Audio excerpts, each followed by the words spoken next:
Hello, everybody. Welcome to the Redmen TV and your latest episode of Oppo Preview. My name is Dan Clubb. I'm here with Avais Malik, looking forward to Liverpool's trip to Craven Cottage to take on Fulham this weekend. Avais, how are you, my friend? You okay? I'm very good, Dan. How are things with you? Yeah, all good, mate. All good. I Great. massively appreciate you joining me. Yeah, looking forward to this one. I went down to Craven Cottage last year. I had the pleasure of that trip. Lovely part of the world, to be honest with you. And yeah, lovely ground, proper football ground, really nice experience. Obviously, Liverpool won, which made it all the more pleasant. But still, looking ahead to this one now. In terms of Fulham, this is going to sound really negative to start with. Talk about starting off on Right. the wrong foot, but I'm going to say anyway. Like you've had a good season, a very good season. Like you've exceeded my expectations. You've probably exceeded most of your expectations as well. But I feel like the cup exit has just kind of put a dampener on the end of everything. Like I'm not quite sure on the beach is an expression, but I'm not quite sure what's still to fight for, really.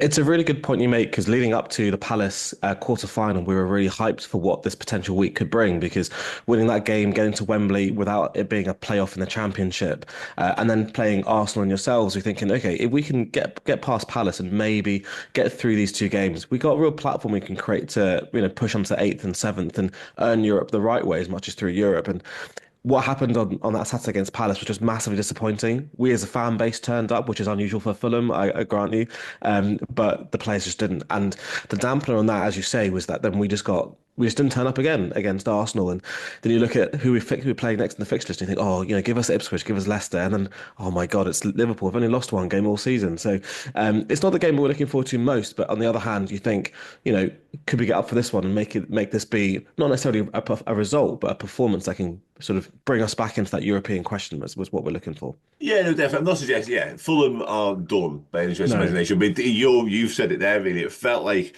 it promised so much 10 Yeah. days ago, and all of a sudden you are looking around and going, oh, where did all that go? You know what I mean? It's like that Will Yeah. Smith meme when he walks into the room and goes, like, what now, sort of thing, you know what I It mean? But has deflated the fan base for sure, yeah. and it's really funny because we're on course to break our points record total ever in the Premier League. We are, as I said, on course potentially to get into the conference, and yet you look at the fan base and there's squabbles over, Elm Smith Rowe and what formation we should play in it. It's a really bizarre moment for the fan base. We're quite split. Yeah, I can imagine. I mean, the Conference League would be brilliant. I Oh, actually think, regardless of, he could finish in ninth where you are now, and mm, that be it. And I still think it's a good season for Fulham. But again, it could have been more. Talk yeah. about the form. We mentioned the last two games, but extend a little bit further back. How have you been getting on? Yeah, we are the quintessential mid-table team, Dan. So I was having a look at both our form over the last six games over the home and away record and our home record. The last six games overall, we've played six, won two, drawn two, lost two, scored eight, conceded eight. And at home, extends even similarly. So we played six, won three, lost three. So you kind of don't really know what you're going to get with us, depending on who we play. We're either up for it or we're not. And when we're up for it, we're gold. But when we're not, we get beaten at home 3-0 to Palace. And hopefully from our point of view on Sunday, we can at least turn up, and that's all we're going to really be asking for because we're not expecting a huge amount from a game against the big boys. No, absolutely. But I mean, I must admit, like I mentioned the game last season earlier on, like that was a challenge to Liverpool. That was a proper Mm. examination, and we had to sort of, find the way to win it, really, I think it's fair to say. And Liverpool and Fulham have met a lot recently. Obviously, we had the Carabao Cup Yeah. semi-final last year. There was the game earlier on this season at Anfield, which obviously Fulham took the lead, and Andy Robertson saw red in, and we again managed to find a way to come back and draw the game Yeah. 2-2. So they have been quite sort of evenly matched, closely fought contests, really. Absolutely. Since we came back up with Marco, the first game of last season was against you boys at the Cottage, and we drew 2-2. And that was when our eyes opened to the fact that when we play the bigger teams, the top six teams, we can take it to them a bit. And you're right. When I reflected on our games since Marco's brought us back up, the only one that hasn't been a goal in it was this time last season when you beat us 3-1 at the Cottage. And even in it, and again, we made you work for it. And what we like to do against teams like yourselves is we are compact and we are resolute defensively, but we work on the counter. And that's something we're planning on doing more than likely on Sunday. And it's just about being in your face. And that's what we'll try to do again on Sunday. Yeah, no, absolutely. And there was the 4-3 thriller, wasn't it, at That was Anfield as amazing. well. It wasn't amazing. Certainly from our point of view by the end. But yeah, I mean, it was Trent's genius and a bit of Taro Endo thrown into the mix as well. Yeah, that was very much finding the Yeah. way to win for us. Yeah. Yeah, so decent games of football, absolutely have been. In terms of the injury front down there, how's that looking right now? So we've had three long-term injuries that are still our only injuries at the moment. So our right back Kenny Tete was actually injured against Liverpool back in December anyway, and then we have an ex-Liverpool player Harry Wilson's been out for a little while on the right wing, and we have a lone player Reece Nelson off Arsenal who's been out, who potentially out for the season now. So those are our three major injuries. Haven't got any other niggles at the moment. So yeah, that's where we stand at the moment.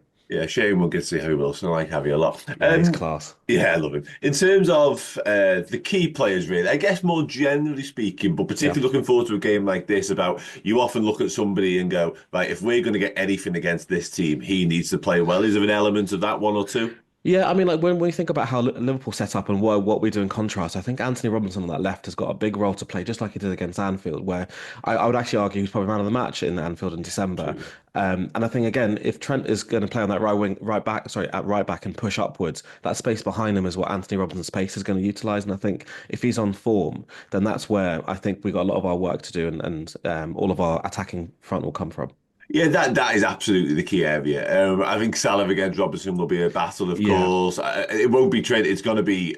Listen, Curtis Jones played right back the other night Oh against yeah, of Everton. course. Oh, Yeah, of no, course. I mean, but there's Javel Kwanzaa. It's going to be really fascinating from a Liverpool perspective, actually, what he does there, because Mm, all of a sudden, Conor Bradley's closer to being available. Joe Gomez is out. Obviously, Trent's out yeah. as well, as I mentioned. But like, you could go sort of super defensive and Javel Kwanzaa and just put a centre half there, or you could go, super attacking, I guess you call it, and put a midfielder in an unfamiliar position in Curtis Jones. But to sort of counteract what Robinson can bring, I mean, who would Mm. likely be the person ahead of Robinson? Because again, that feels like a really interesting battle.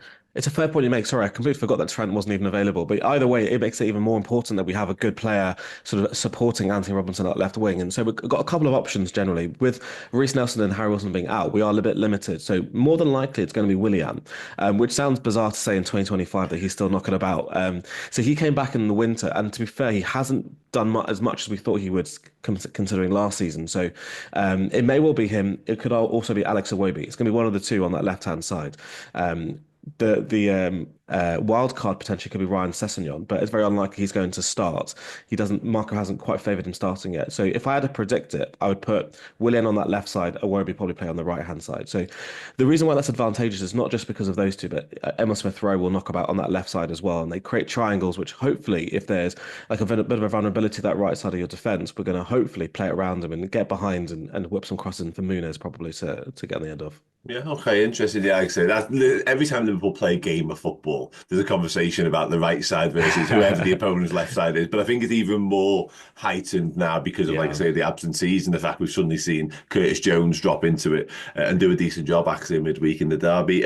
Let's talk about the midfield just quickly Mm. if we can. Yeah. Your midfield, you mentioned sort of Emil Smith Rowe, obviously being the more creative, the more one Yeah. with the invention, the 10. But I think behind him is likely to be Sanderberg and Lukic, I would That's say. correct. Yeah, more than likely, I'll be quite surprised if that's not the two behind. The actual contention here is whether it is Emma Smith Rowe that'll play in front of them or Andres Pereira. And actually, having said it, more likely Pereira with his work rate and his press from the leading the press from the front, I should say.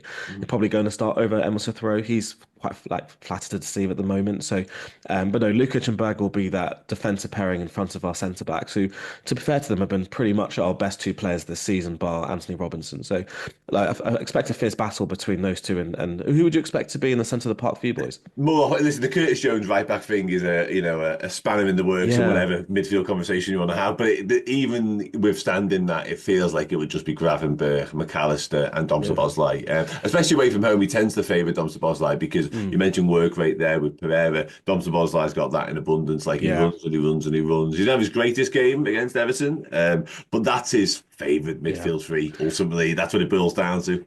It's gonna be a fascinating battle. I think actually McAllister's going to be the difference maker there because he is that box office player that you have that's difference maker. And I got to say, I despise the fact that he always scores bangers against us. We were talking about that 4-3 earlier. That all started with that ridiculous goal that he scored, and you sit standing in the stands being like, "I've come all the way to Liverpool to watch his ridiculous goal, and I can't even be happy about it." Yeah. But yeah, I think he's a difference maker. So I think honestly, I think Sanderberg is going to try and sit on McAllister and try and stifle him. Lukic a bit more free roaming and try and stop Gravenberch, and then Szoboszlai versus Pereira is kind of the last of that battle, I think. Yeah, the battle of the two runners. Yeah. Seb Coe against Steve Cram, was it back in the day? You mentioned there sort of a moment ago about the highlighting the key area where you might look to exploit a bit of Liverpool weakness potentially. Do you think it is down that left hand side? Is it? Yeah. Does a lot of Fulham's attack come down there, regardless of who you're playing?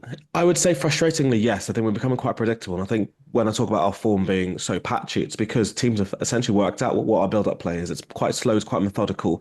The vast majority is we build up on the right and whip it to the left, or we build up on the left and whip it to the right. The other person I failed to mention when we talk about the wingers actually is Adama Traore. And so what we did well against Man City was we sat very deep and chucked him forward with our striker and played on the counter with longer balls. And potentially over the top of Van Dijk and Konate, we might be able to do that potentially as well. But he's a bit out of favour. So it may well be that left-sided build-up that we focus on. Because if it is Willian that starts, he is our creative spark as much as anyone else. So all things will go through him. Yeah, I mean, listen, if you've got an imbalance whereby you look to attack predominantly from the left and Liverpool's main vulnerability is from the right, simultaneously that suggests that maybe a lot of traffic could come that way, I'd say. which is absolutely fair enough, really. Yeah. In terms of the approach, the system, the tactics, you mentioned a moment ago how you might or how it looks as though Fulham will look to set up on this, if you want to expand on that a bit more. Yeah, we normally set up one of two ways at the moment: 4-2-3-1 with two deep lying centre defensive midfielders. The attacking midfielders quite free roaming, and actually, to be fair, so are the wingers. On occasion, we played 3-4-3, depending on essentially on availability of our wingers or central midfielders. I think on Sunday, we're going to more than likely be 4-2-3-1. What happens tends to be is that our left back, Anthony Robinson, will push up a lot further, and the three defenders will then revert to a back three whilst we have the ball. Lukic in that centre midfield will push upwards to support the attacks, but trouble is his creativity is quite limited, which is where we've really struggled to score, is through the centre of the park. So trouble is we're coming up against one of the better centre backs in the world, and Van Dijk, who's going to really stop that. So we tend to work through the wings with the ball.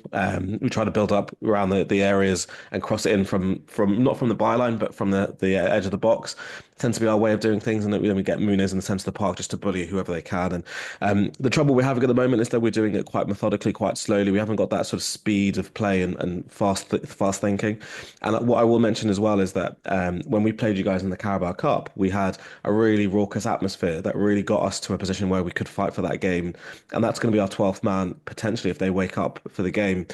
If they don't and you guys score early, it's going to be a very long day for us. Yeah, okay, interesting. Yeah, on that note, then let's do it. Predictions, what are we saying? So my heart is saying we could annoy you guys, get a 1-1, maybe nick a 1-0 if we score early and stifle you guys. But I think reality is you're probably going to get a 2-1, 2-3-1, 2-0, 3-0 kind of scoreline. I think it's going to be quite comfortable for you guys. We're in a really low morale bit at the moment. Hadn't had a chance to really wake up from the Palace game, having two tough games. So if I had put on it, I'd say 2-0, 2-0 Liverpool.